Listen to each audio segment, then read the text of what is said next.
June মাসে 28 লক্ষ মহিলাকে আমরা 3,000 টাকা করে দিয়েছিলাম। পরের মাসে 1,19,00,000 মহিলাকে আমরা 3,000 টাকা করে দিয়েছিলাম। আপনারা জানেন এর আগে যে সরকার 2021-এ প্রথম 500 টাকা করে দিত, 24 সাল পর্যন্ত 500 টাকা করে দিত। 9 মাস লাগিয়েছিল।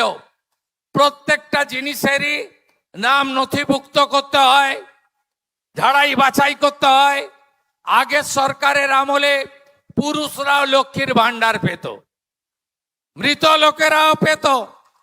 আপনি তো চান না সরকারি টাকা এভাবে নয় ছয় হোক, তাই আমাদের ঝাড়াই বাছাই করতে সময় লেগেছে।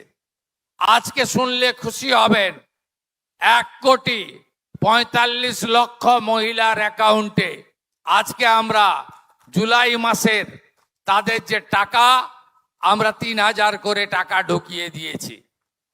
আপনারা 1,45,00,000 মহিলার অ্যাকাউন্টে যারা 10ই জুলাই পর্যন্ত আবেদন করেছেন, আর 31 জুলাই পর্যন্ত পোর্টাল খোলা ছিল। এই 20 দিনের জন্য আর ঝাড়াই বাছাই করতে আর কয়েকটা দিন লাগবে, হয়তো আরো কিছু সংখ্যা বাড়বে।